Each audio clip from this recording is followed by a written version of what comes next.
This video here is actually part 2 of a longer video. So if you have not yet watched part 1, please check the comments for the link and watch that first. Okay, so let's check this out. For Microsoft 365, a little shortcut that you can type in to get to the area that we want is aka.ms /MFA setup. So if you go to this website, you will get to this page. Now I'm already logged in, so I just came to this page. Obviously, if you're not logged in, you will need to log in first. So let's take a look at this. So there's essentially there's 4 different methods that we can use to do the authentication. 2 of them involve using an app, and 2 of them you don't need an app, you just use your phone. So let's look at that one first. Actually, call my phone. So authentication phone or call my office phone, they're the same idea. So the pros and cons to this one. One pro about this thing is that original scam that we talked about would actually not work with this one. The way this works is that you'll get a call, your phone's on record, you get a call, it's recording, it says, "Hi, this is Microsoft, do you want to authorize the login?" And you click pound, or you touch pound to authorize it. That's it. So the downside of this one is that it's just a little too easy to authorize someone. I have had people, clients who have set up their own MFA and are not really sure what they're doing, and they've chosen this, and they've let people in because they're like, "Microsoft's calling me." Okay, I'll click the pound sign. I don't know what that was all about. So it's a little bit too easy. So that's the downside. If you're someone who's like that, like, you know, maybe you're not that 100% savvy, this is probably not the best option. Okay, so now the other option is to text a code to my phone. So this one's a little better because there's no way to sort of accidentally let someone in. You're actually going to have to either give them the code or type it in. Now, of course, the scam that we mentioned at the beginning, this would be subject to it. So that's one of the downsides, is that if you tell someone the code, if you're tricked into giving someone the code, then they have the code. But just be aware of that scam. Nobody's going to call you and ask you for that code. That's not how it works. Okay, so other than that though, when you try to log in, you'll get a text message on your phone and you'll have to type it in, and then you're authenticated. So it involves 2 things: something you know, your password, and something you have, your phone. Also, the good thing about both of these, the calling and the texting, is that if you switch phones, there's nothing to do. It's easy, there's no action required on your part. The next 2 that we're going to talk about involve using an app. So you'll notice there's 2 here: either notify me through the app or use a verification code from the app.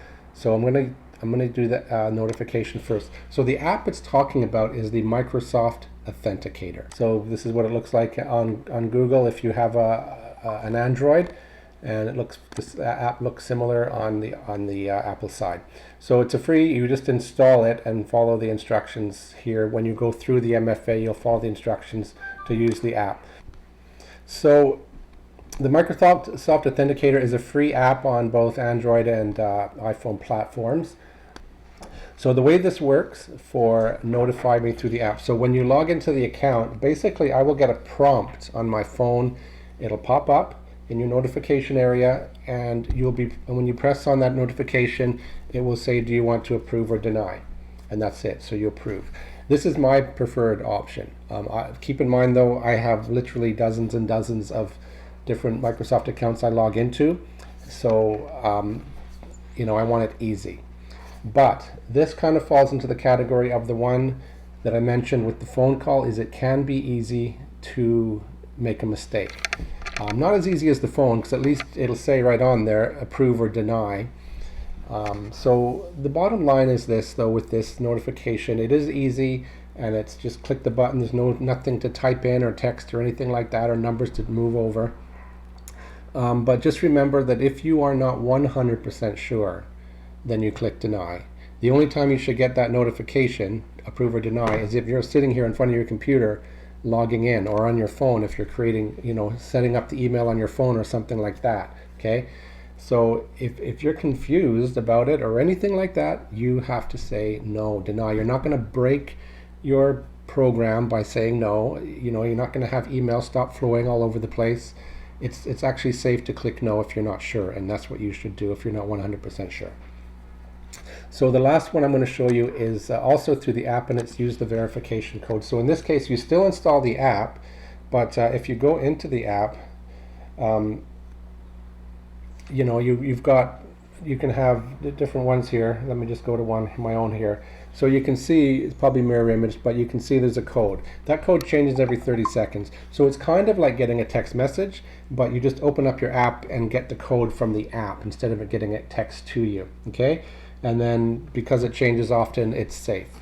So that's another way to do it, that maybe you're someone that, you know, you're not super savvy, so you don't trust yourself that much to hit approve or deny.